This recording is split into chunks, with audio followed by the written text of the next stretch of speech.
How are we this morning? Are good? Good, good. Make some noise, please. It's the midpoint of the week, and so how are we doing this morning? Are good? Yay! Good, good. Hope you're having a good Ignite this year. So we're here to talk about building and implementing a plan for Office 365 success. My name is Juha Ikonen. I'm a FARSAC architect within the FARSAC team. This session is not going to be so much about FARSAC itself, but maybe more about the general points and maybe observations, insight, and maybe some recommendations on what to take into account when doing planning for Office 365 success. And I'm here today with Martin Schumann, who is my colleague, and I'll let Martin introduce himself. So, hey, good morning, everybody. And you guys are really spread out. So through the session, we want to encourage you to ask questions. But if you're in the ends, you're going to have to like jump up and down or something to get attention, because we may miss as we're looking this way. Just for a show of hands, because we could talk endlessly about this topic, how many here have started an Office 365 deployment? Okay, keep those hands up for a minute. For those who have their hands up, how is it going okay? So what are you doing here? No, just kidding. So how many are in large companies, let's say over 1,000 seats? Okay, so the rest of them is smaller. How many are customers, how many are partners looking to help their customers? Okay. Just, the message is all the same, and as Juha said, we're not going to go deep into Fast Track, but we're going to sprinkle what we've learned from Fast Track through the conversation. So if at any point in time you get this feeling it's a Fast Track commercial, that's not the point. We just want to make sure that you're aware of the information that's available to you. Why don't I ask one question as well? I mean, we're talking about success of Office 365. And of course, one of the key messages during this week, you may have heard many, many times over already, is that just getting Office 365 deployed might not actually be the end of the story if the users are not using what's been made available to them. So how many of you, maybe show of hands, how many of you are already including some activities to drive active use among your users with Office 365? Good. All right, thanks. Okay. So our session was how to create a successful plan and implement a successful plan. So we thought we'd start with the definition of success. And for those that have already started this, and I'd encourage those who are thinking and planning about this, it is critical that you think about what it is you're trying to accomplish. Very much like classic, or like any of our Microsoft technologies, we are a very wide breadth in terms of the features capabilities. We go really deep. We have tremendous features and technical abilities of what the service will do, but you have to make some decisions about how do you define success of your successful project. Seems logical, right? So, is success defined by, hey, are the technical things working? Sometimes you hear us call it the core plumbing. Is the core plumbing working? Is success defined by, we have to migrate a certain number of mailboxes by a certain point in time? Are people using the service? Juha just mentioned adoption, right? It's great. You know, you go to your leadership and say, everything's working, but nobody's using anything. Well, does that impact your definition of success? Then we get what we think is the core, right? We're talking technical things for a moment. Hey, we're going to migrate your mailboxes. Hey, we're going to have your OneDrive files in the cloud.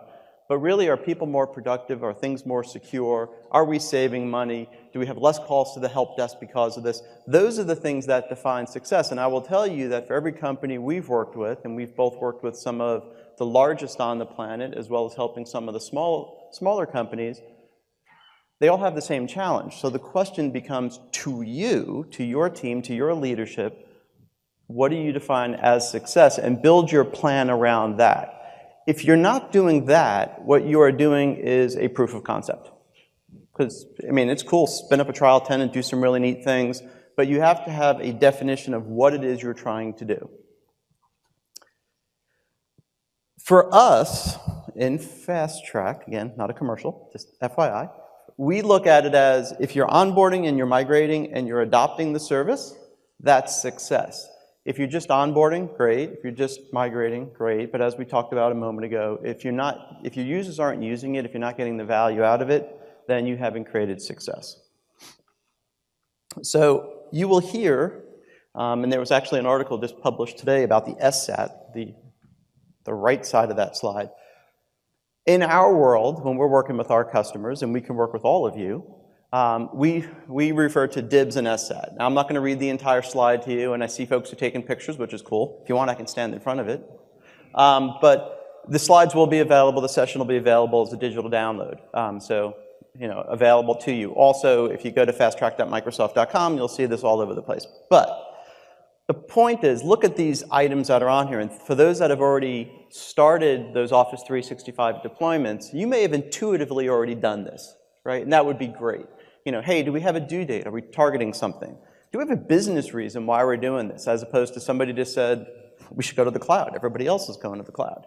We agree with you, of course, that's Microsoft's position, but ultimately, you need to have a business reason, because when things get sticky, when things hit a bumps in the road, right, you want to know that, hey, we have a business justification we're shooting for, so let's make sure we're going through that. And in terms of sticky, who's the success owner? Who's the person, we might sometimes ask our larger customers, especially if we're not talking to the specific success owner, and say, who's going to get fired if this project isn't successful, right? We want an owner. We want somebody who's on the hook, because when things get tough, we're going to be looking for somebody to be part of resolving the issue. Hey, Marty, I might actually want to provide a little bit more insight into the I, intent part. I mean, on the slide it says, desire for entitlement, budget, and resources to get it enabled.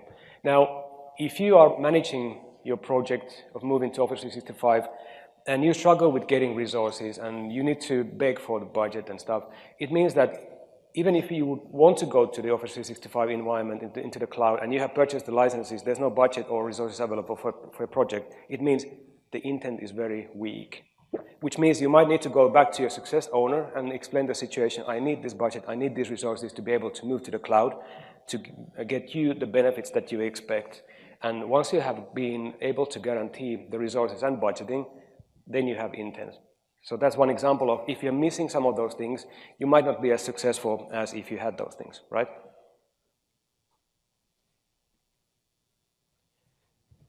Now, thinking about moving to the cloud, of course, Office 365 is a very, very broad set of services, and it keeps expanding.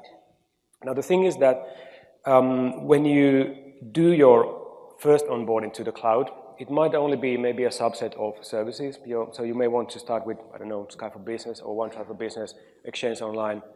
And once you've done that, you might go back and then introduce the other set of services, and you would actually be doing it in a very iterative way.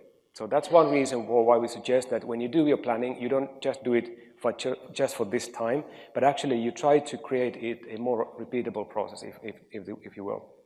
The other reason for you might want to start thinking about in a more iterative approach is that once you are in the cloud, you are fully onboarded on everything.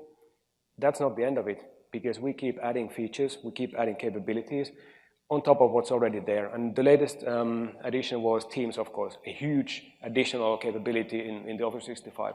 So customers who've been already onboarded like 2 years ago, now they need to start thinking, okay, so what do I do with Teams? And actually, all of a sudden, you find yourself in the same situation. I need to go through the cycle again. So if you can standardize that, make it repeatable, low cost, very quick, short duration, then you are set for the cloud. Now, because this session is part of Fast Track, we want to show you a couple of slides on Fast Track, just to make sure you understand what it is, so that you can include that in your own planning. I mean, you may need to make a decision whether you want to use it or not, but we always want to make sure that you make an informed decision. Now, what Fast Track benefit is actually included in your Office 365 subscription for qualified customers, and the minimum number of licenses is 50 licenses. So 50 licenses or more of eligible SKUs, you would have the Fast Track benefit included at no cost. What the Fast Track team would do is basically help you go through this repeatable cycle, go through envisioning, which is determining the DIBs and SSAT, so intent and stakeholders and all those things, then help you technically onboard your organization into the cloud. Now, we would provide guidance and assistance in a remote fashion. We would explain to you what needs to happen in which particular order, what's the sequence and the things that you need to focus on, and then guide you through that process, making sure that you are doing the right things at the right time. And then ultimately we would migrate your data as well, mailboxes, file shares, and then we would assist you in driving active use within your user community. There are a couple of numbers on this slide. If you go back a little bit, thanks. That just goes to show that this is not a small experimental program within Microsoft. This is actually a serious business for us. I mean, the FastTrack team was established in 2014, and from that point forward, we've been now enabled more than 40,000 customers around the world of all sizes, smallest and largest. We have been migrating a lot of data, a lot of seats migrated. Customer satisfaction is quite good. I mean, the NSAT number, I think that the highest number is 200, and we are not now at 189, so customers tend to like what we do. So the other thing that I like to highlight in this audience, because we are an international audience, we are also present everywhere in the world. So we have the FastTrack engineers in all the time zones, more or less, and we support 12 languages. So chances are you would be able to get assistance from the FastTrack team in your language, in your own time zone. So Marty, if you'd like to cover this expectation part. So people always ask, well, what do you guys do? And again, this is not, we're talking about FastTrack, but think about it from your perspective. You've been asked to move to Office 365. Great. You have to put together a team of people. It's your project, your team, your responsibility, your accountabilities. For building a successful plan, you obviously have to do that anyway. Again, included in that benefit for FastTrack, we can help you do the things on the left side of this slide. The things on the right are still the responsibility, I mean, it's all your responsibility, but it's still the responsibility of the customer. And if you're a partner in the audience and looking for opportunities to complement the FastTrack benefit, just gives you some examples, right? So again, not trying to make it overly complicated. The other key thing to remember about the fact our team helping your team is we are remote. We don't touch keyboard. So, you know, I tell customers, let us be part of your project team. We're SMEs in these technical things. You want to set up hybrid configuration wizard, we got guys to do it all day long. Let us help you. It's still part of your plan. You still have to do this, but let our teams be part of your teams. Quick question. Who remembers what DIBS stood for on 3 slides ago? Pick one person. I promise you'll get a gift. Come on, somebody. Way in the back.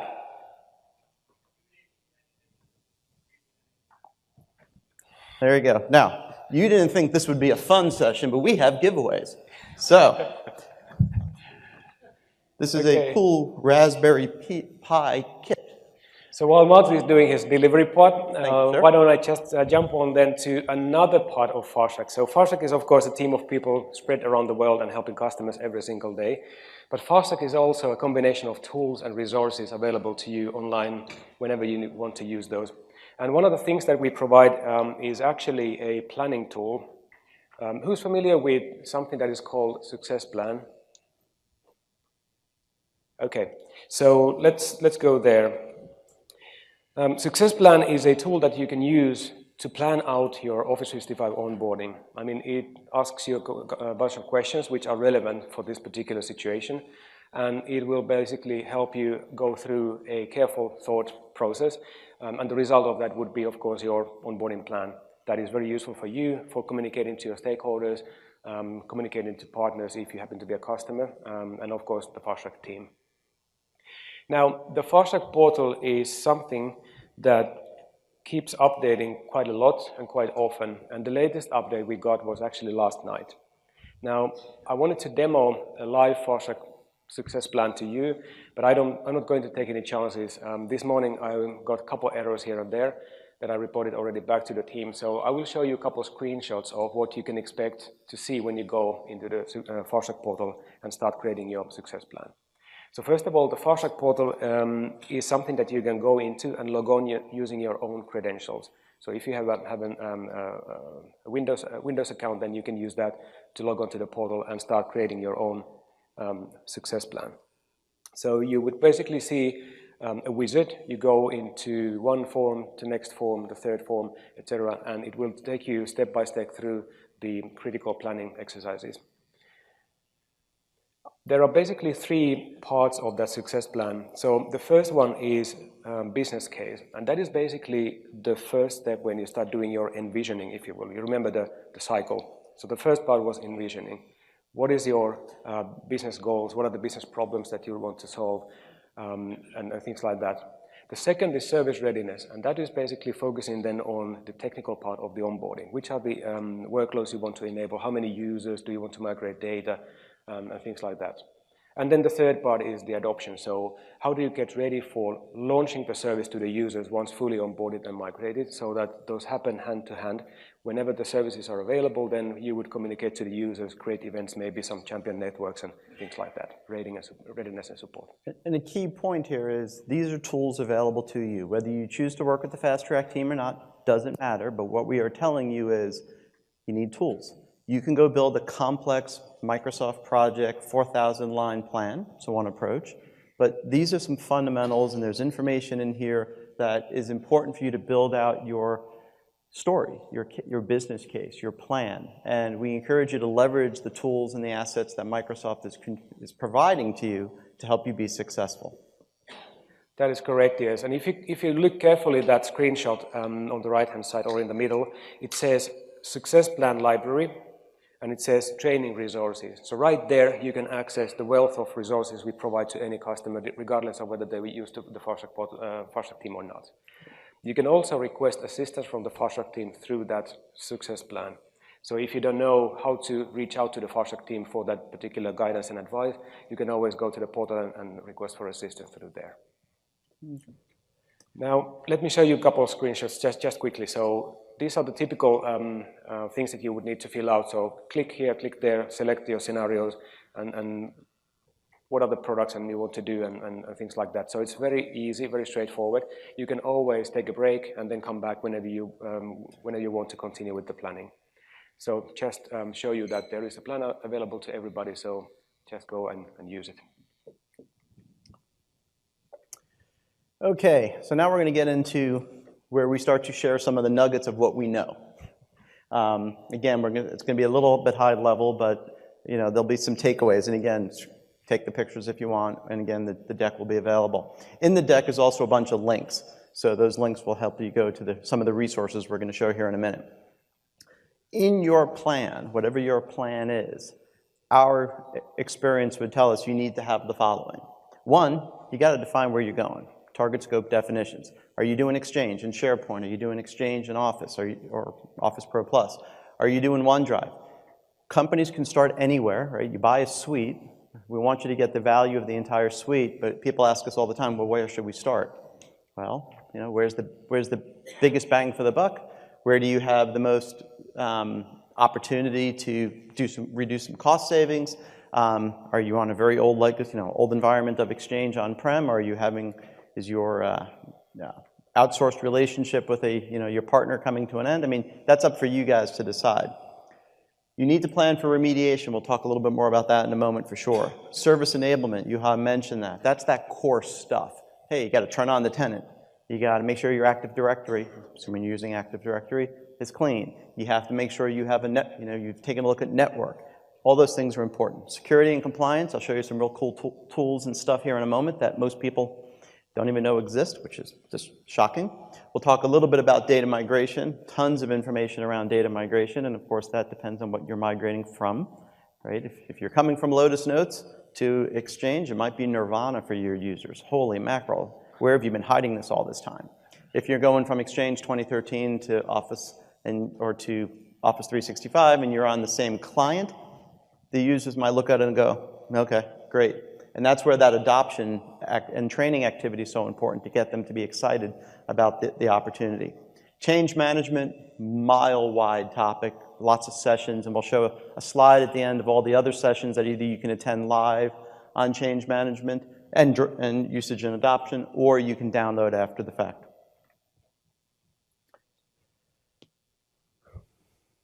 So I already covered one of these topics, right? Where do you want to go? Our advice to you is don't try to move to all workloads exactly at the same time. You can group them together. There's logical grouping. You might say, hey, we're going to do Exchange, but we want to upgrade our desktop, so we're going to do a Win 10 Office at the same time. And because then they get the new Outlook client, right? So there might be some logic to that. You might say, hey, you know what? Our file shares are running out of storage. Let's get everybody to OneDrive. Great. that's an option. Let's go with that. The core plumbing stuff is still the same, right? You still need to get your identity, your network, and security things lined up. You have to make a decision. Are you migrating mailboxes? Common question we get all the time is, how fast can you go? Why can't you go faster? How come you can't move 25 terabytes a night? Physics is part of that answer. But the other part of it is, do you need to, right? And we've had large federal agencies and governments and customers say, you know what, we're not moving everybody's stuff. We're going to move over just a finite amount, or we're going to move contacts and calendars. We're not going to move mail. That's a business decision, and we can give you reasons why or why not. But again, you have to make that call. How many today are on Active Directory? Let me go the other direction. How many are not primarily on Active Directory? Okay? That's a key element, right? Are you going to be on Active Directory or not? That's one decision. Are you going to use, what's your federation story going to be? I mean, this identity conversation, Azure, I mean, you need to have Azure AD as part of the solution because that's how Office 365 and Azure works. But how do you communicate your on-prem identity story to our Azure AD identity story is a huge decision, not one to be taken lightly. You can certainly go incremental. You can go cloud IDs first, very simple. No federation required, no integration required. But what's your business requirement? What's your security requirement? Something you want to put planful thought to early in the process. Hybrid, do you need to set it up or not need to set it up? If you're a smaller organization, you might say, we're going to cut everybody over on a long weekend. Cool, no hybrid required. Large organization might take months. You need to be able to share that free busy. Client devices, right? Another big story. Do you need to start thinking about BYOD and all that? There are ways to go simple. And then the last one is the network access. Are you going to hang out behind the firewall? Not our recommended approach. But if you're going to open it up to access everything from the internet, how do you secure your information? And there's a lot of details around that. So that is a long list of decisions. And when Marty said that those are huge decisions, what it means actually is that whatever you decide will have a huge impact on what's going to happen next. So that's why they're huge. They're not necessarily hard decisions to make or time-consuming decisions to make. Sometimes they are, and it all depends on what is the decision-making process in your organization. So that's also something you need to take into account, and maybe you already start understanding who are the people that need to be involved in these conversations even before we ever get started with the actual technical part, right?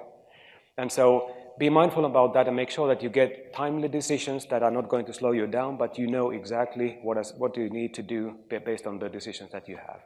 And actually the decision making doesn't stop here, it actually goes on throughout the project. So please make sure that you have access to a decision maker who can make decisions for you in a timely fashion. And while this isn't the definitive list, if you're not asking these questions in your planning, you're missing a big one that will definitely come back and bite you later. Yeah. So. Now, one of the things that then happens once all those decisions that on the target scope have been made, we would understand then what is your desired sort of target environment. Now, what we would suggest you to do is to, of course, identify the gap between where you are today and where you have now decided to go to. And of course, there is something that you need to do to bridge the gap, and that's what we called, hold on, let me go, remediation. We need to go back to the other slide before we continue from here.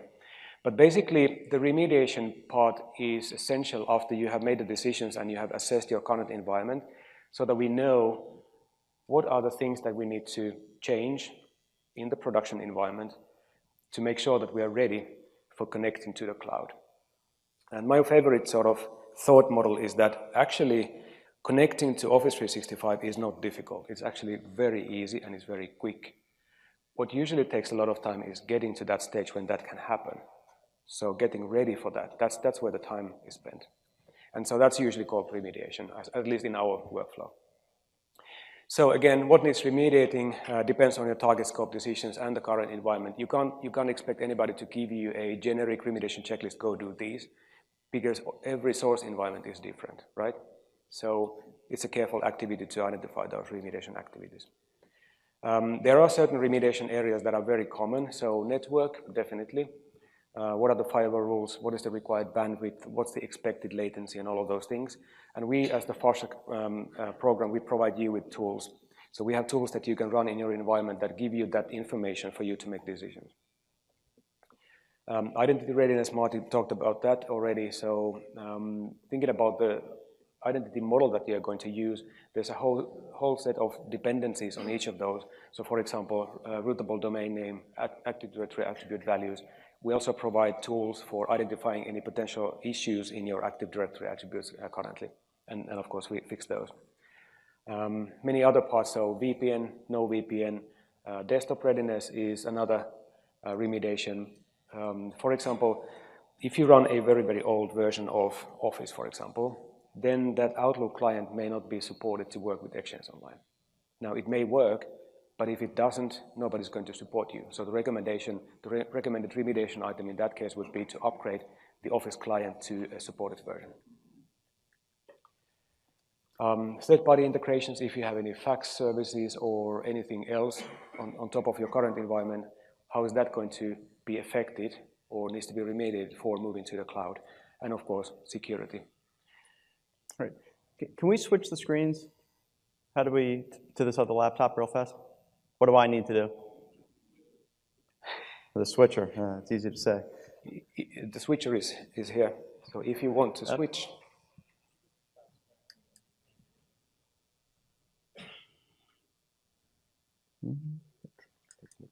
Switch some more. Okay, there we go. Okay. So real quick, and there's, I don't know what the quick link for it is, but it's the link on that other page. And if you go to Bing and you type Office 365 Network Analysis Tool, it brings you to this page. We have tons of pages like this, and on this one you will see, again, network planning tools. There's tools you can run. Yeah, we figured it out. Yep, thank you. We're just a little slow, but we got it. But there are tools that you can run at each of your locations to figure out what your connectivity is to the Office 365 endpoints. There's information in here around best practices if you're a global company, how to deal with that. From here, there are links over to data migration, which we'll talk about a little bit later. But again, people always ask, well, how much can you migrate? What's the speed of migration? Again, network is key because it's a SaaS-based product. So don't forget to engage those people early. Put this into your planning activities, right? In your plan, it should be, if you have 25 locations, do a random sampling of those locations of what the network impact will be when you move your workloads to the cloud and you're doing it from those locations. You may need to upgrade network in some of those locations or potentially divert how that network traffic works today from an on-prem world when it's going out to the internet. Can we go, you're the switcher guy. Let me see if I can do this. Okay. Okay. Okay, so what I will show you is a sample remediation checklist. This is something that you would get from the Fast Track team if we were involved in your engagement. So as the result of the assessment work, we would give you a specific detailed list of things that we identified that you would need to go and remediate. The things that we provide you with are things that need to be changed. So what needs to be remediated. Also, we would explain to you why. Why is it important to do this thing? But not only what and why, but also how. So we would provide you with information on how you can change that particular thing in your environment to get one step closer to be ready for enabling the Office 365 services. So what, why, and how is part of the remediation checklist that you would receive from the Fast Track team. Now, I'd like to take a couple slides back. There was one quite important consideration. I mean, I mentioned already that you may be running a client version that is no longer supported by Office 365. So what do we mean by supported versus recommended? I mean, what we do at the Fast Track team is to basically recommend solutions to you that we know will work and will be fully supported. Now, if you, Marty, would like to cover this part. Yep. So, for example, how many today are using Office 365 but using a third-party identity provider, Ping, Okta, SiteMinder? Okay. We support you, but it's not recommended. Right? So they're smiling and they're nodding and they might be putting their heads down, yeah. And that doesn't mean, that's not this isn't us being evil, it just means that there are so many fringe cases and scenarios that it's hard for us to test everything end to end. We, Microsoft, do not certify third parties' use of our products. We provide guidance, APIs, SDKs, and encourage them to do their own validation, and we support that. But if we get into fringe cases that, under some scenario or some update or some patch or this or that, you can still call Microsoft support. We're still going to answer the phone.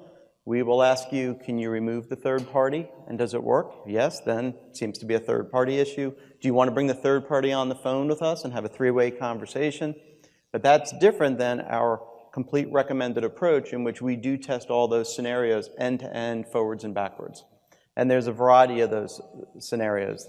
It could be related to the version of Office you're using. We might tell you, hey, if you're on Office 2010, Outlook 2010, it still works with Office 365 today, but you may have a deprecated experience, right? So again, when you're going through not only looking at our information, but looking at TechNet articles and everything else, keep asking yourself, is this the recommended approach or is it a supported approach? And we're not telling you not to do it. We're just telling you to build into your plan, right? Come back to your plan, that you might have to do some extra testing. You may have to do some extra scenarios of, how do these things work? You may need to think about your third party, in that case, support agreements, because when you come to us, we're going to tell you, okay, well, let's figure out how to support it, but we're going to need to have those third parties engaged.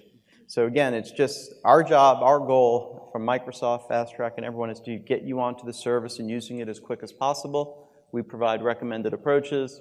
We provide things that are supported. We just want to make sure the relationship is understood between us.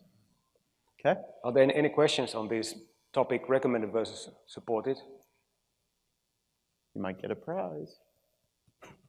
No questions. Okay. Up. Oh, there's a question.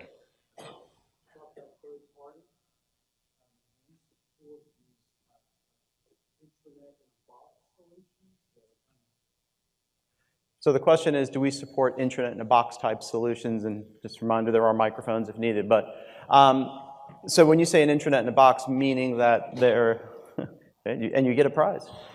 See how easy that was? So are you referring to products that would say, hey, if you're trying to do something for a help desk or healthcare, it's going to define the solution for running on SharePoint or something like that?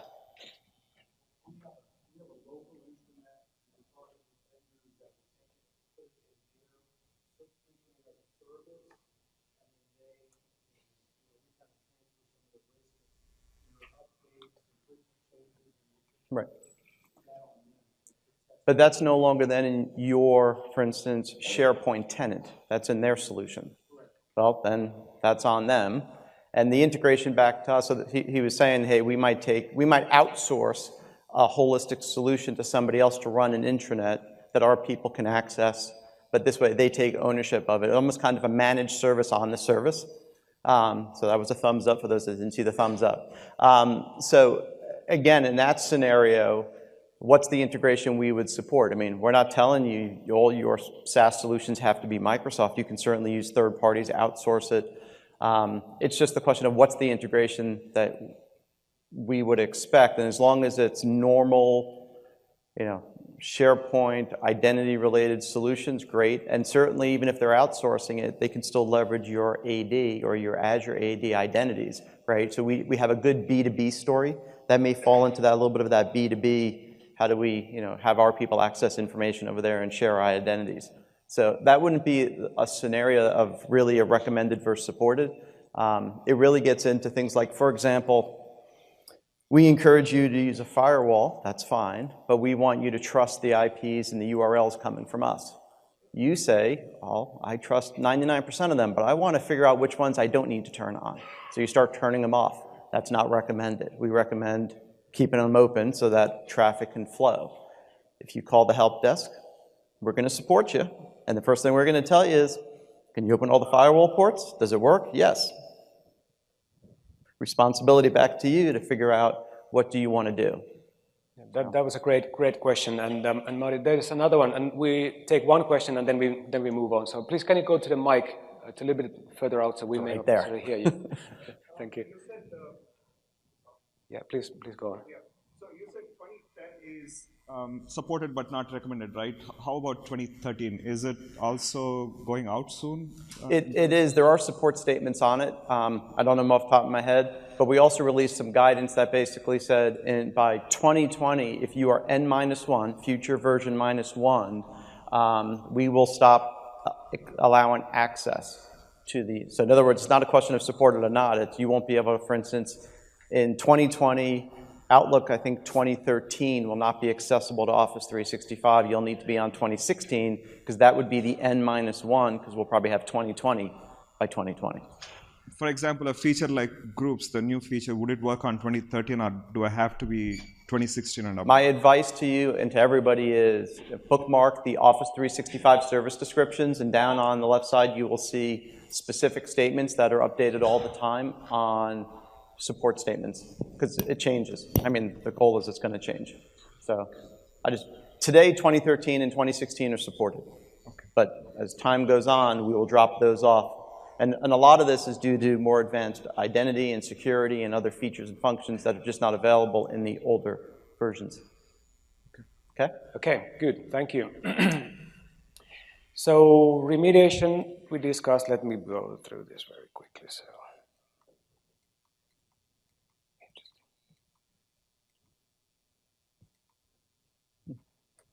No clicky. There we go. Oh, there we go. One more. There we go. Service enablement. So this is basically once we are fully ready to start connecting your environment to Office 365. And this is the time when we actually start building things. I guess this would be one of the most exciting parts of the whole engagement, right? So there are a couple of planning considerations that we basically want to highlight here, and these actually apply also to the remediation part, if I'm completely honest with you. So first of all, make sure that you have enough skilled people available. There are two criteria. So you need to have skilled people, and they have to be available.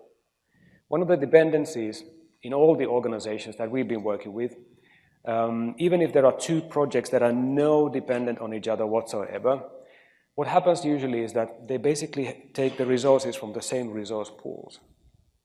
So if all the skilled resources are tied up in that project, they may not be available for your project. So make sure that you have sorted this out before you start working on moving things forward. Of course, allocate time for learning in your plan. I mean, the Forsec team has done this 40,000 times over. So we basically know the stuff. We don't need to spend any time in learning. I mean, of course, new things coming in, we have to learn, and that's where we spend our learning time. But typically, if you are a customer, you only go to the cloud once. So it's always the first time when you do this. So your people need to learn, they need to understand, they have questions, they want to have conversations, clarifications, things like that. Please include that in your plan, and don't expect everything to go immediately. And then other thing that we have also identified is, especially in a situation where there is a customer who has partly or completely outsourced their IT operations to a vendor. Now, usually there are certain due dates, or let's say lead times, SLAs in terms of turnaround times and things like that. When we come up with a list of changes that need to be made in the environment, there's going to be a certain throughput time for each and all of these changes. And if you know those, please plan ahead. Make sure that you don't commit to any aggressive timelines that don't accommodate for those lead times. So make sure that you take into account that as well. Typical activities in the enablement phase, again, quite straightforward. You need to have a tenant. Well, in many cases, customers already have a tenant before we go into the actual enablement, but you have to have the tenant at least at this point. I mean, this is the latest point when you need to have it. If you decided to do synchronization between your on-premises Active Directory and then the Azure Active Directory in the cloud, that needs to be set up at this point, ensuring that your users have accounts one way or another in the cloud. I mean, if you do just cloud IDs, then you do that manually maybe, or some other way. But the end result has to be the users have to have identities in the cloud. If you do AAD connects or you synchronize, then that's taken care of by that. Now, the next thing, when you have the tenant and the accounts there, you need to assign your licenses to the users. And that's something you do also on the tenant. That would be one of the enablement If you wanted to do, for example, Exchange Hybrid, for whatever reason, this would be the point in the process or the project when you do that. You would roll out the devices and applications, I mean, everything that you need to get to the point when you can say, now Office 365 services have been fully enabled to my users in scope. So there's more and more, it depends on your scope. Okay. Can you flip the screen for me? Yeah, I'll do that, yes. Okay, security and compliance. This is just, to me, it's cool stuff. How many here have security, cyber, compliance, auditing folks that they have to collaborate with? So, our advice to you, and I mean this sincerely, is just because you bought the suite doesn't mean they're on board, right? It's the decision for procuring the suite may have been made by others. Talk to them early. Engage them early. Let them get them to open up about the things they may or may not be concerned about. Thanks. I'm going to show you a couple things that are assets, tools for you to go back to your security, cyber, auditing, compliance, whomever, and say, look, we're moving to the cloud. You have questions and concerns, even if they're not telling you they have questions and concerns. Guarantee you they have questions and concerns. First and foremost is the Office 365 Trust Center. To find it, it's real simple. Go to Bing, type in Office 365 Trust Center. It'll come up top of the list, promise. But what you'll notice is a whole lot of links around privacy, compliance. If you're in healthcare and they say, oh, but what do they do on HIPAA? We got information on it. If you're in the federal government or state, local, and they say, what do we do about CJIS? Or what do we do about FedRAMP, FISMA? There's information on it. If they say, well, what if there's a breach? What are they going to do? We have information on it. I encourage you to get your teams to look and to understand this information, see what's there. But wait, there's more.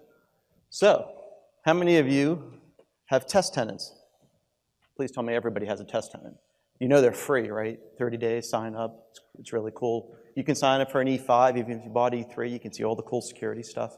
So everyone's seeing a screen that looks like this. And when you go over into the security and compliance, you should see something that looks like this, right? Familiar, somewhat familiar to most people. Lots of cool things on there. And of course, I have an E5 license, so I have threat management and all that really cool stuff. But let's not get complicated about it. The first question that people always ask is, well, I need details. How many of you have been asked by your security people, so it's a multi-tenant environment, right? Yes, that's the model. But how do they keep our data from mingling with other people's data, right? It's always the common question and it's not an unreasonable question on the one hand. Of course, if they haven't been paying attention to the technology and the articles in our industry for the past 10 years, maybe it's a little bit. But let's not be presumptuous. So down here on the left side, how many of you ever seen gone into service assurance? Like 5 of you, right? And how many of you gone into trust documents? Same 5. So you guys know where I'm going, right? There's a list of stuff in here. Beautiful written documents that go into excruciating detail that when your security guy says, but I got a question, you just say, oh, here you go. But what do you do about network IP ranges? Oh, here you go. What do you do about tenant isolation, which is way down at the bottom, which I think should always... How do you do incident management in Office 365? Yep. Things like that, so Right. I'll find right there. It's there to share with the cyber and security guys early, often, all the way through the process, because, man, they're going to keep coming back with more questions as you make this real, right? So build it into your plan, talk about it often with them, and get them engaged in the conversation. But so for the recording, somebody had a brilliant idea. Can we do a select all in email? Sure, but they may not want the one that says auditing in Japan or something. But yeah, no, that's the point, right? It's just tons of information. And when people say, well, we can't go to the cloud because we don't think it's secure, which is a very weak conversation, let's drill in a little bit more. Why? What's the concern? What's the specific? And let's see where it goes. But We know people are visual. We know our security teams love to see things. So how many of you know what secure score is? All right. Now, so hang on a second. More of you knew about secure score than knew about the trusted documents. That's interesting, but okay, we'll let that go. That basically proves your point. People like see graphical things, right? Right. So here is secure score. Now, just as FYI, if you go to securescore.office.com, you have to be logged into your tenant as an admin, otherwise it doesn't come up, right? So again, whether it's your real production tenant or you did a trial, doesn't matter. And what this does is it visually walks you through. So as you can see, my test tenant is pretty weak. 67 out of 364. It's not a passing grade. But I haven't done anything. I literally just turned it on. But it does walk you through a lot of details here at the bottom. Right? Look at all this goodness. And it says, here are things you can do to make your environment more secure. And this can be a good conversation not only for your technical teams about, well, what are the business requirements? Do we need multi-factor authentication? Well, yes. Are we using it in the best way possible? Do we need to do audit claims or audit information? You know, FYI, auditing is not turned on by default, but if it's important to you, go into the tenant, turn it on, look up, understand what the value it's going to bring. Because the minute you turn things on, now you have to operationalize and manage it, right? And that's where we'll talk a little bit more about change management and other things. But for your security teams, right, this might be something where we say, hey, today, you know, we just turned on the tenant, we're 100 out of 364.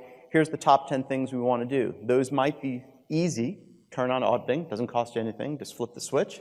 It might be, we need to change the way we're doing multi-factor auth. We might be the way we do, you know, maybe we should upgrade from E3 to E5 because you're telling us threat, you know, IP threat protection or something is important. Again, it's just a visual tool that's available to everybody to help have a conversation with your security folks so they are not impacting your successful plan, because I will tell you and repeat it over and over again, the number one thing that impacts most of the customers we deal with is the security guys that bought off on things early on, that came out of the woodwork later because they didn't really give it a lot of consideration, and now that they're getting into the details, boy, do they have questions. Questions from the audience so far? Yes, sir. Please. Is that something that Fast Track will go over, like the whole security score, like what you need to do, like while we're setting up the tenant, or? So, the Fast Track team are not your security experts. They will make sure you are, you understand the assets that are available to you. If when you look at some of these items, if you have questions related to, hey, what's the multi-factor authentication options available to us, we will talk to you about the ones that are built into the Microsoft products, like Azure multi-factor auth. If you say, but we need to set up our own multi-factor auth with our own STS on premises, you're on your own. So it's a little bit of guidance, but they will not try to be your security compliance experts. Just want to make sure we're being clear on that. Just another question. Oh, sure. Thank you so much. What's Fast Track's stance on using like preview features? I was reading regarding the licensing, how you assign license to user. Let's say we want to use like group-based licensing. Right. What's their opinion on that? Is that a blocker or? Nope. So you know, again, just for clarification, we oftentimes release products that are in private preview, then public preview, then it goes to GA, general availability, just to keep everybody current on the Microsoft terminology. If you want to use public preview, private preview is a little different, but once it's in public preview, and then it's part of in the case of Fast Track, it's part of our Fast Track scope, because there's a little bit of a lag there, usually a couple of weeks. But from our standpoint, once it's in public preview, it's in production.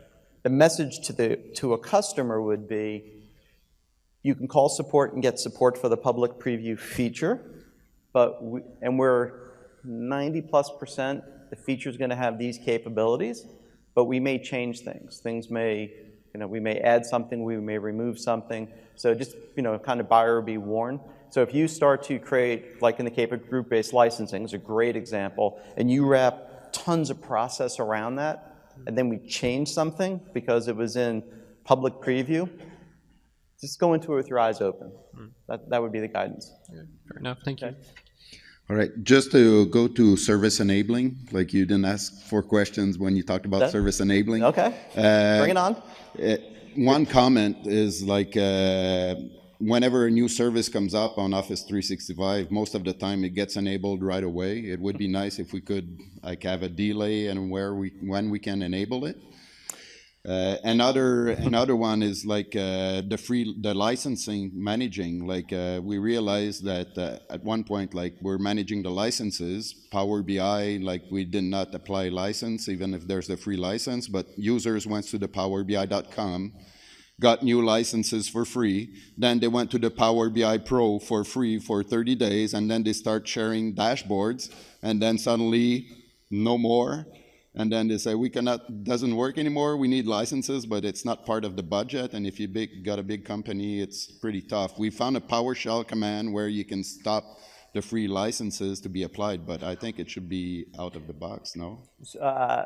So we do have some sessions on change management, all the features that we're providing, and how we communicate new features when they're coming. Goes into in-depth about the first release tenants, if you haven't used first release. The big master switch that says we only want to turn on stuff and we want to turn on stuff, that's not going to happen. But I encourage you to look, because we could spend an hour talking about this. I'm happy to have a conversation after.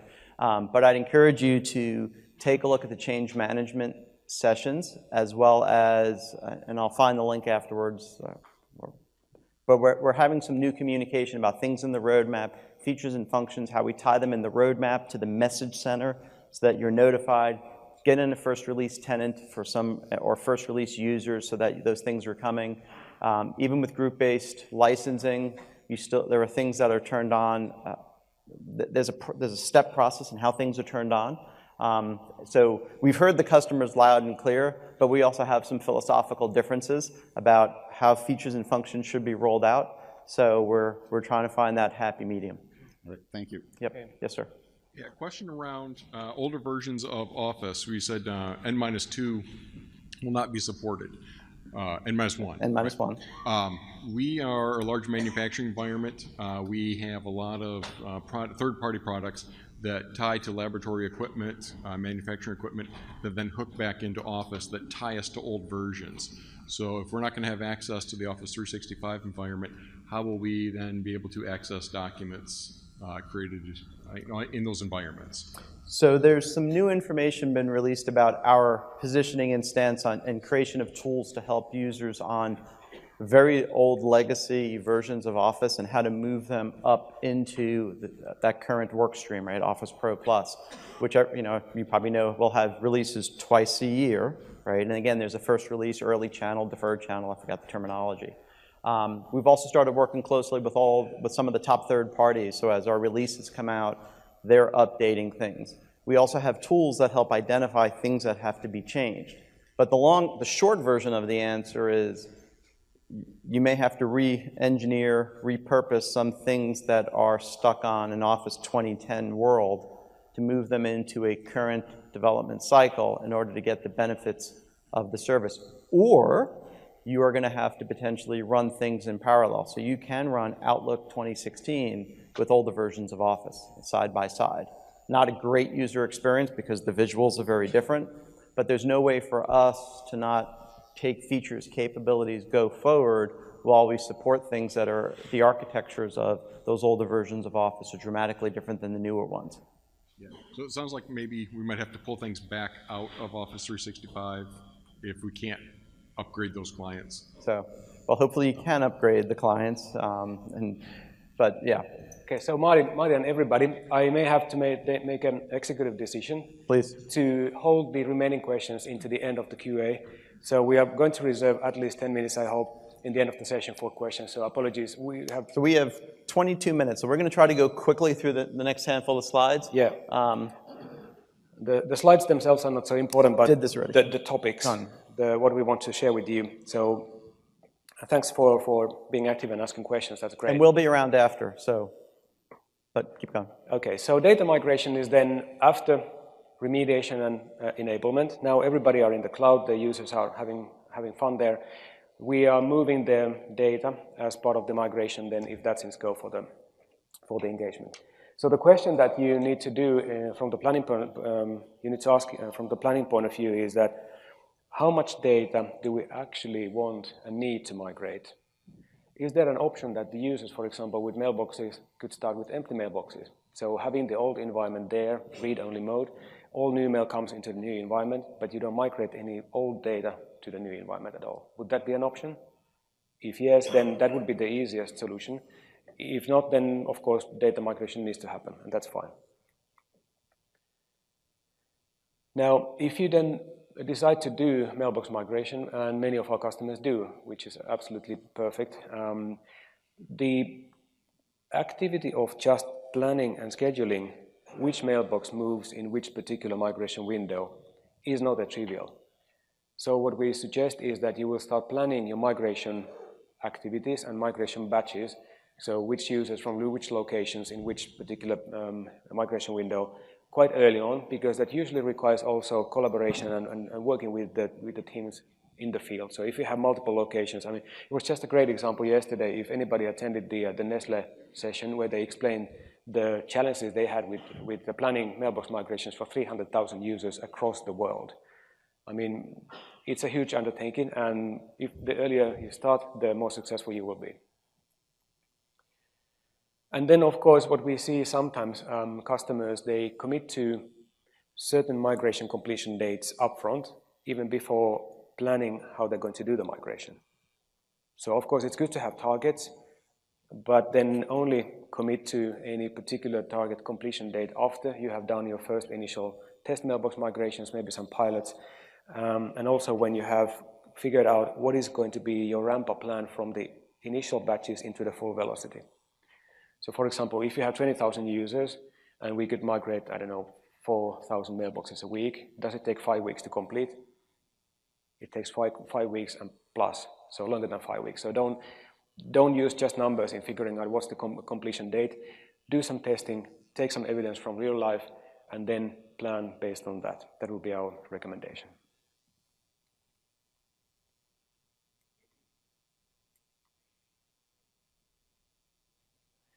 So when we think about migration, the FastTrack team would provide data migration for you as part of the subscription for free. So you wouldn't need to pay anything for having your mailboxes and your file shares migrated over to Office 365.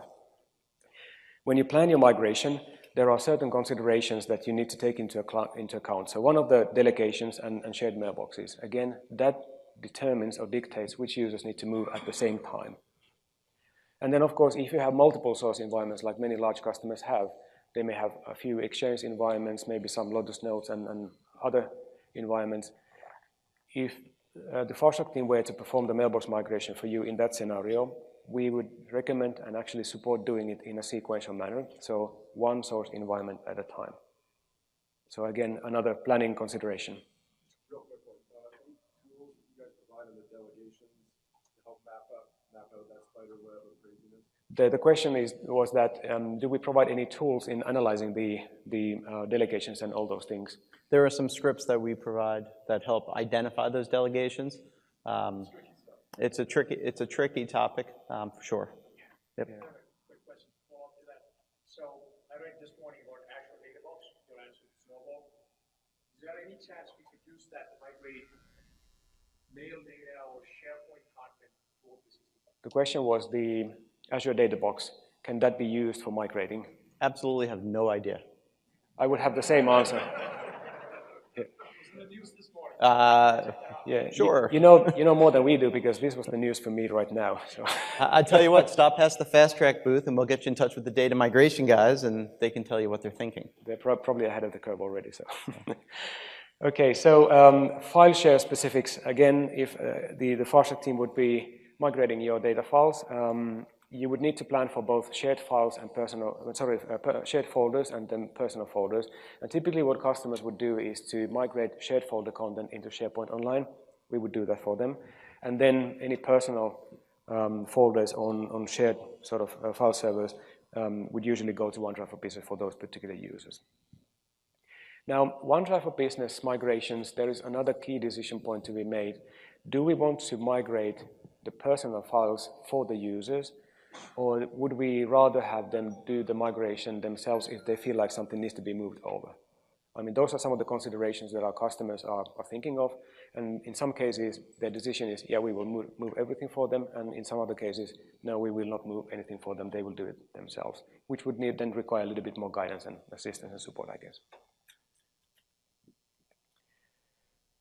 Now, we already covered the data migration from the fast track point of view. There's one particular point I'd like to make here. So the fast track performed mailbox migration is available for customers who have minimum of 500 mailboxes or users or seats purchased.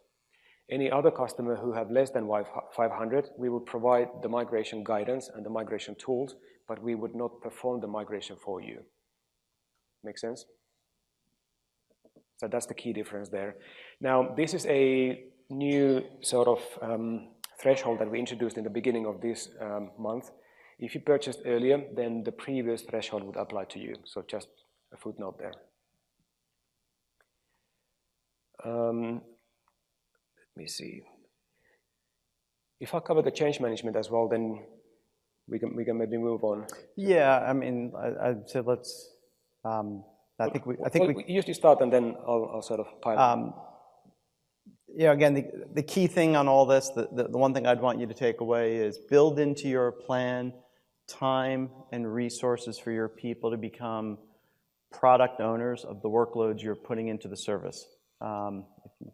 If your Exchange admins today are going to become Exchange admins tomorrow, but they need to be in play to understand that that service is going to be updating on a monthly basis. We're going to be providing capabilities, features, new ways for you to get other benefits. And if you're not spending the time to prepare your teams, to have the teams to be those product owners, you will get overwhelmed. So in your plan, right, you're moving, you're going through change, you're thinking about, you know, how to be in a cloud-based world.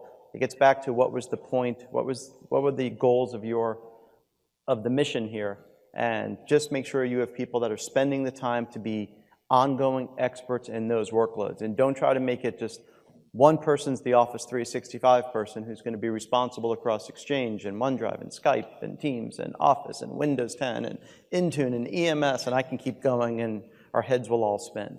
So you have to make sure you understand how to get the most out of the service on an ongoing basis, and you have to build that into your planning. Otherwise, you will arrive at the end of your plan, and then within 30 days, you're going to have all these changes coming around, and people are going to be asking you, well, why are things breaking? In the sense that new features are coming on, our support organizations now are overwhelmed, we didn't know about it. Or, as a gentleman said, I read in the press this morning that there's a new capability, why don't we have it?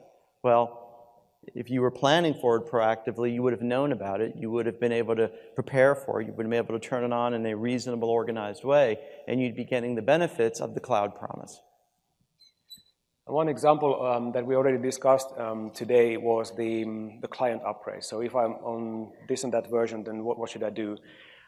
When you go to the cloud, the changes start happening quite rapidly. So on a monthly basis, sometimes weekly basis, depends on what change are we talking about.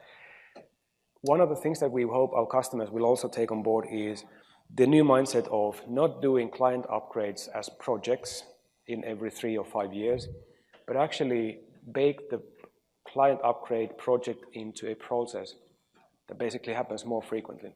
And of course, there is one product in the Office 365 suite that helps support that, which is Office Pro Plus, that updates more frequently. No big bang upgrade projects any longer, so it will just part of the standard operational processes, if you will.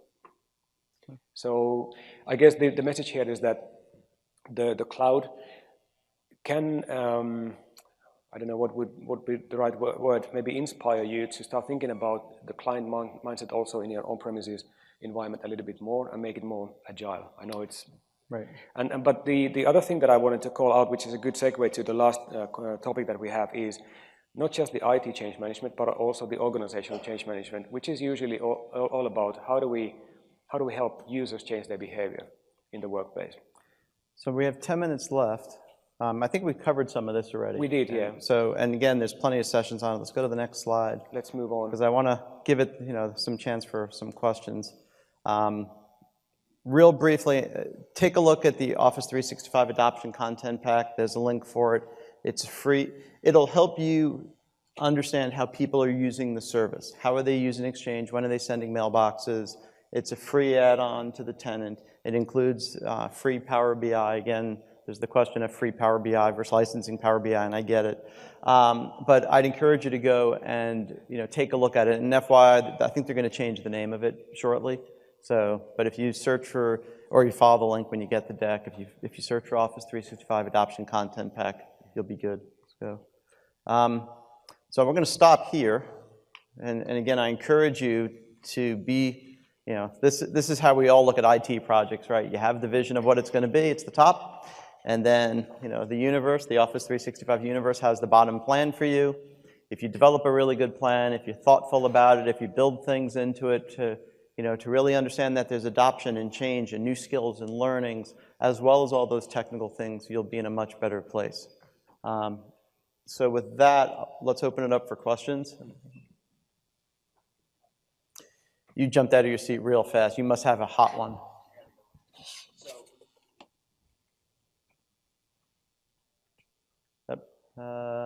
Try again. There we go. Awesome. So when migrating a large organization, 20, 30, 40,000 people, is there a method, a best practice, or a tool to map users to E1, E3, E5 licenses easily without click, click, click, click, click, click, click? I don't, not 100% sure. And again, not trying to defer the question, but the fast track booth, this is data migration guys, there are people from our data migration teams there. Yeah. Come by and ask them what those best practices are. So we're under the, it says Dynamics Office 365, but there's a fast track booth there. We're on the back side of it. Or you can sign up and ask, get 30 minutes or 20 minutes with somebody who can give you excruciating detail about it. Thank you. So, yep. We're going to go back and forth here.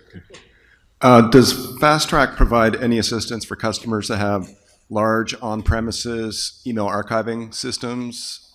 No. Because right now that is keeping us from taking that work stream out. Understood. That is not included in the benefit today. So we migrate your mail, but we don't migrate your archives. Any guidance? Or? Think really long and hard whether you need the data. Yeah. And then the other option is take your archives and potentially backfill it into the mailboxes and move the mailboxes. Tricky stuff. Yeah. Okay. No. Thank you, though. Also take a look at drive shipping, if you haven't already. Right. Just look online for Office 365 PST drive shipping, and there's some options there that might help. Okay. I have two questions on both. No, you only get one. Yeah. You only get one swag. Okay. Go ahead. Extract 500 addresses. In my previous migration experiences, migrating from one Exchange organization to a newer Exchange organization, the extract 500 address references would change, right? So if a user is trying to, when you migrate the data, trying to reply to a mail that was received in the previous organization, the extract 500 address reference would fail and the email would bounce. So from last time I used a Quest migration tool, they had a tool called Replyability. You run it, and it addresses the extract 500 according to the newer organization. Does FastTrack has any tool, script, something similar that would? We will have scripts and some guidance on that. So my advice to you is go to fasttrack.microsoft.com, sign up, or actually you can make a request inside the portal, and get engaged with the FastTrack team who can work with you and your teams to figure out what was going on there, because it sounds like there's some technical nuance that certainly we're not going to be able to get to here. But I haven't seen that as a stopper before, so there's a question about that. But again, I encourage you to reach out to the team. We're free. I don't want to say it that way, but we're here to support. Can I ask one more small one? Sure. Quick. Migration times. With your experience, I know there is bandwidth, there is mailbox sizes, all that stuff. Like an approximate, if you, on a day-to-day basis, on a single day. You know what the #1 blocker is for accelerating migrations? Post-day support for end users. So if you go to Office 365, go to Bing, go Office 365 network or migration performance, you'll see a nice web page that'll talk about if you're coming from Exchange or Lotus Notes. It'll tell you the approximate gigabytes per hour you can expect, and from that you can do the arithmetic and get a ballpark. Thank you. Appreciate You're welcome. I don't Didn't forget have about an you. extreme migration question for you. I am a training specialist, and we're a gold partner. And what I'm wondering, with kind of the new focus on adoption, the usage scoring, and things that are coming out, how is Fast Track working with partners that have training practices so that we can be sort of the turnkey solution for customers that say, okay, we want to take action on this, we want to do better? Who can we go to, since you can't be our hands and feet on the ground? Sure. How do you recommend partners? So when it comes to adoption, what we tell customers is, again, it's your project, your plan, your ownership. We have guidance. What I always tell folks is we provide tons of content. What we, Fast Track, and Microsoft don't really provide is a curriculum geared towards a customer. If you want to do that, look at a third-party partner, Microsoft Consulting Services, somebody. Because we have a ton of content, but we don't know how your organization works, Yep. learns. We're not going to come in and do hands-on we're the training. tailors. Right. Yeah. So it's the analogy I always use is when you go to the gym, if you want to know how a piece of equipment works for free, you can ask the person at the front desk. But if you want a personal trainer, that costs more. Same analogy. Yep, absolutely. So. All right. Yeah, and again, if you're trying to figure out how to integrate with some folks in the Fast Track team, I don't know that we do a formal recommendation of partners, Okay. as much as we clearly say, this is what we do, and then from this, we encourage you to go, and I'm assuming you're a Microsoft Gold partner, therefore you're on the sites, you're in the marketplace, and we would encourage customers to go to that, and then you'd work your local regions, right, the local sales teams and everyone else, because the premier organization, the sales organization, they all know what our boundaries are from a Fast Track perspective, and we look to partners to supplement. Excellent. All right. Thank you. We're in the process of the ADMS for our Active Directory for remediation and preparation of our 365, but we are totally on-prem with everything. We plan to go to 365 with everything, but we're at like 2010, 2013 levels. Is that something that Fast Track does? It says, here are the tools that you have today. Based on the number of seats, we recommend you move to these certain levels for good results, whether it's 2013 or 2016, or you wait for 2019 so that you have the longest period, because our management wants us to be in the cloud right away. Sure. We have no idea what the tasks and the work really looks like. So this is where Juha showed up the remediation slide. Our guidance to you would be engage with Fast Track. Let us do a discovery with you. Let's talk about where you are, where you want to go, what the first steps would look like. Right. We will produce a beautiful remediation checklist with more links and to-dos and documents than you know what to do with. All right. And then you can assess what makes sense. Our recommendation, of course, will always be 16. Go to Office 365. In the case of your clients, go to Office Pro Plus and Win 10. Okay. Absolutely. There's one clarification I'd like to make. Fast Track doesn't dictate any timeline for you. Okay. So it's basically we can engage, we can do the planning, assessment, remediation, and then you figure out, okay, this timeline would actually work for us better if it's a little bit slower, then that's fine. We will be working with you according to your timeline. And what about like a critical path for certain products or like some of that guidance? They want OneDrive now. Is that the best thing to put first, or do you say no, Exchange must go first and then SharePoint? No, it's all up to you what you want to do. Yeah, and I mean, there's that core service onboarding that has to happen, but I have plenty of clients that say, hey, we're going to go to OneDrive first. Okay. Okay, cool. Great. Thank you. Is there a limit to how many Fast Track engagements that a customer or tenant can have? As long as you are paying your monthly subscription, you can request support from and you're over 500 or 150 seats, whatever it is. You can request assistance from Fast Track as often as you want. So you can work with Exchange, take a 6-month hiatus. Mm-hmm. Hey, we have SharePoint we want to onboard. Let's do on. That's exactly what I'm thinking, yeah. Yeah, and the other thing to keep in mind is we're not Premier Support. So if you engage with us, let us be part of your team and your process. So don't, hey, we haven't spoken to you in 4 months, but I got an Exchange question. Well, great, but we don't have any context for what's going on, what you're doing. So again, our process and what we've tried to communicate here is have a project plan, right? Have a plan to do something. Let us be part of that. And then when you're done, you can make a new plan. We can be part of that too. You might take time off. That's great. We'll go away. We'll come back. We're good, right? As long as we're working with you towards a goal. If you just have random questions about things, there's Premier support, there's plenty of help, self-help and everything else. It's just hard for us to be intimate with your plan if you don't have a plan or you're just randomly calling us. Right. Okay, thank you. You're welcome. Ma'am? Yes, I was wondering, you referenced the monthly subscription. Is that a Fast Track specific subscription, or is that just the general Office 365 or Microsoft 365? I think, so there is no Fast Track subscription. We are a benefit included in the service. As long as you have a qualifying SKU. So there are a couple of SKUs, like, when we give away 50,000 free student SKUs, you can't leverage the benefit, and there's some definition on our website about that. But you don't pay for Fast Track, and how you buy Office 365 is entirely up to you. Whether you do it through an enterprise agreement, you do it through a large added reseller, you go online and buy it with a credit card, doesn't matter to us. Okay, thank you. Okay, so just to sort of manage expectations, I'm running out of bags. Well, we're answering the questions, but only 2 more people are getting gifts. So if your motivation was a gift, I just want to be candid about it. So thank you, Yuha. So my question is, we're on the smaller side of the organizational spectrum. I have 120 users, but I only have 3 people in my IT department.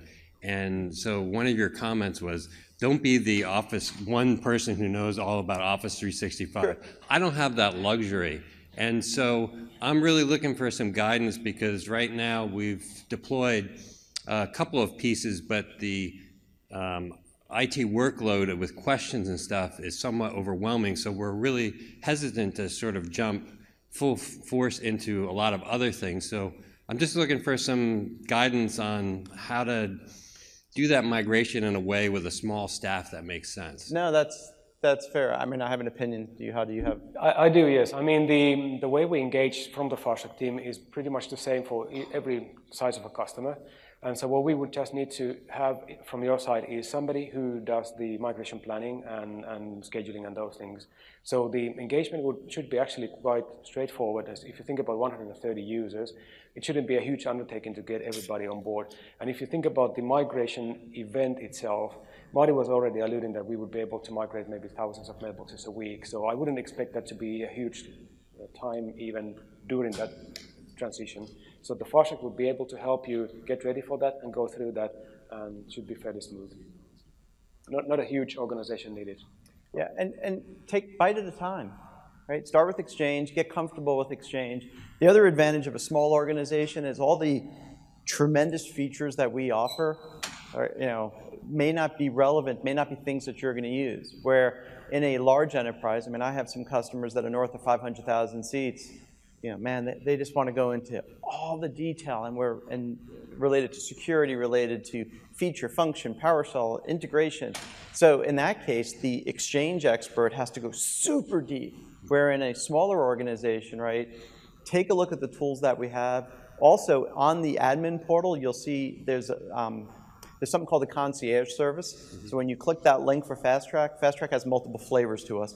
But if you have a question, there's somebody who could probably answer it right there. And they may not be dedicated to you specifically, but if your IT group is in there, your staff of 3 is in there, and they're saying, hey, I have a question around this, take advantage of the concierge service that's there to answer questions about the overall Office 365 service. So again, our goal, we keep trying to make things easier and simpler, but at the same time, especially at our largest of enterprises, they have so much complexity. So we're always balancing that. Okay, so. Thanks. I guess kind of opposite that, and maybe related to the earlier training question. Our organization is pretty Neolithic, and if I send somebody a link, it's going to be ignored.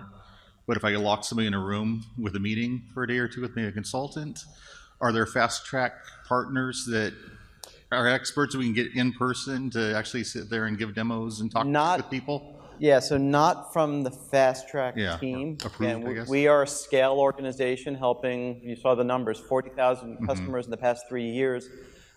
So that's where you would look to a training partner to come on site, or Microsoft Consulting or Premier or somebody else. Is there like a Fast Track approved partner type label? They would be Microsoft approved partners. Okay. Right? So again, we are just part of the service. itself. The other thing I'd encourage you to do, we didn't mention this earlier, but if you go to YouTube and subscribe to the Office 365 channel in YouTube, there's tons of 2, 3, 4-minute videos of all sorts of features and functions.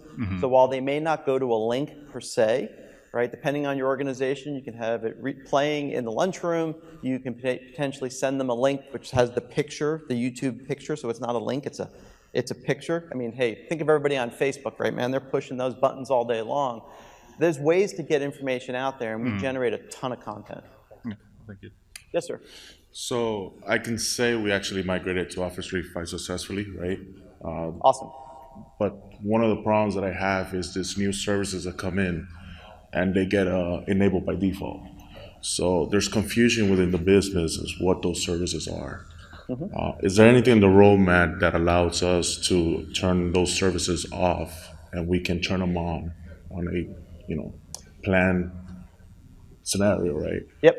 So, and a gentleman earlier asked a similar question, right? So take a look. There's some sessions we have on change management.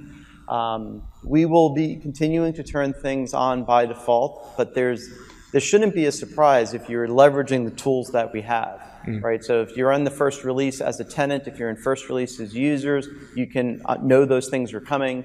You can, there's some other fast track sessions there. There's information in the roadmap about features and functions. Every roadmap item now has an identifier. The identifier then ties into your message center that says, hey, this capability is now coming. But we firmly believe that the whole point of moving to Office 365 is to empower users with the latest and greatest features and functions, and to not have a default mindset of, well, we're just not going to turn any of those things on for you, end users, until X, Y, and Z. Having said that, we do recognize in certain organizations that we're now in a kind of a competition of control and process and procedures, and we don't want our support organization overwhelmed. And recognizing even when the feature does hit your tenant, at any point you can go in and turn it off. Right. So take a look at all our change management work we've done there, because we've really tried to be very, very proactive about that. Sorry, and there was one session yesterday. There is probably recording available, and that's the 5th one from the top. So proven custom Office 365 deployment and adoption strategies. There were 2 customers who had completely different opposite approaches to this. There was one customer who wanted to turn everything off and then on one by one. And then another customer who thought, what the heck, let's just get everything on. Let's define what is core and supported and what is non-core accessory, non-supported. And there are ways to sort of manage this thing. Technically, you can turn it off and then turn it on again. So it's up to you what you want to do. All right. Okay. Thank you. Okay. So I have a quick question about the test tenant. That's the biggest part that I'm taking away from this session, because we've already implemented Office 365 and the email went perfect. However, I'm still working on SharePoint adoption. Okay. So my question is, how do we get that test tenant? I've never heard of that. This is the first time I have ever heard of that. I think if you hit office365.com and there's a place there that says, hey, do you want a trial tenant? So let me clarify, okay? Okay. So you bring up a great point. You can get a 30-day trial for free. A test tenant, you would have to buy licenses for. So if you want to keep that as a secondary tenant indefinitely for your own purposes and testing, just sign up a second tenant and buy the licenses. Okay, so our Office 365 is education. Okay. We're a public library, so we don't have. You don't pay. So fees. Right. So then if you were to go work through your reseller or your account team and say, hey, I want to have a second tenant, called such test. And even if that means I don't know how big you are, if out of your enterprise agreement you have to take 5 of those licenses and apply them to this one so that it's there forever, thumbs up. Way to go. And then maybe another clarification. So we don't have specifically test tenants in Office 365. We just have tenants, and they're all the same. So when sometimes customers have a test tenant, development tenant, and then production tenant, they're all just tenants that they use for testing and developing and then for production. Correct. Your tenant name would just be such and such and such test. Yeah, I just want it for SharePoint. Yep. Thank you. But you get it for all of it, but I understand. Awesome. Thank you. Thank you. I'm the organizational change manager for IT projects in our company. Excellent. Looking for tips and tricks on you for user adoption, KPIs, things you've done in the past. How do I attack that from your perspective with something like Office? Things that we didn't ask for, we receive in a suite, so I need adoption. Yeah, so one of the things that Marty showed was the reporting pack that is available on your tenant already today. So that basically gives you the set of metrics that you can use already today. Perfect. And then also, again, there was a session yesterday where Nestle explained how do they track the they would like to track the business value or the productivity increase. So far, they haven't figured out how to do it, and I know it's really, really tough.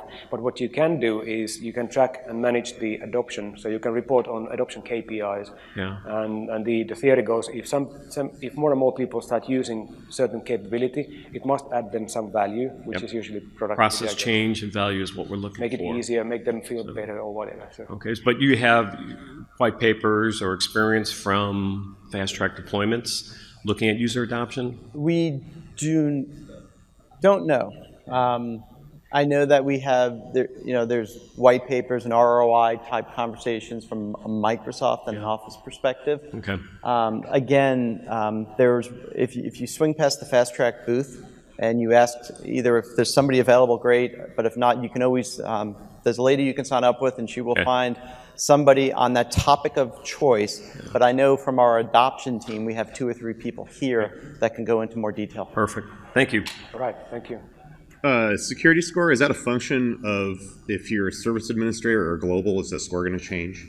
I believe you need to be a global admin, but I'd say... Yeah, because I'm wondering if I'm going through this exercise and I tell somebody who's like the Exchange admin or whatever, go check their security score, and they're going to come back with this really whack number.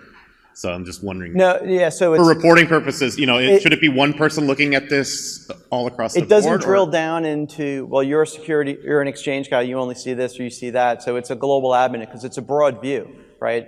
It's security. It's not Exchange versus this versus this. That's what I was wondering. But it will if it was going to change the score based on your role. No. Okay. No.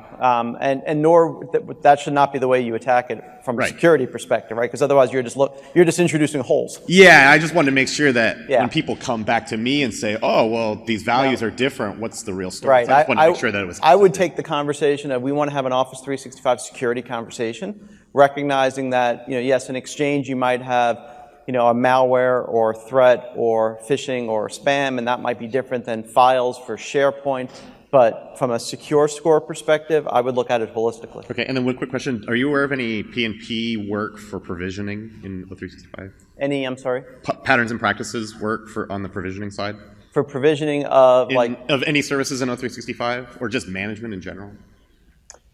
So when provisioning, meaning adding users, taking users out? Yeah, all that kind of stuff. Because I'm a SharePoint guy, so we do a lot of that for remote provisioning sites and users. Right, and creating templates and automation and all that. Yeah, so I'm wondering if any of that's been applied back to... Nothing off the top of my head. The only thing I know from like a provisioning, adding users, removing users is the group-based licensing, which is now part of the Azure AD Premium public preview. Okay. But in terms of the templates of SharePoint and that auto provisioning of that, I'd swing past one of the SharePoint booths in the Expo Center and ask one of those guys.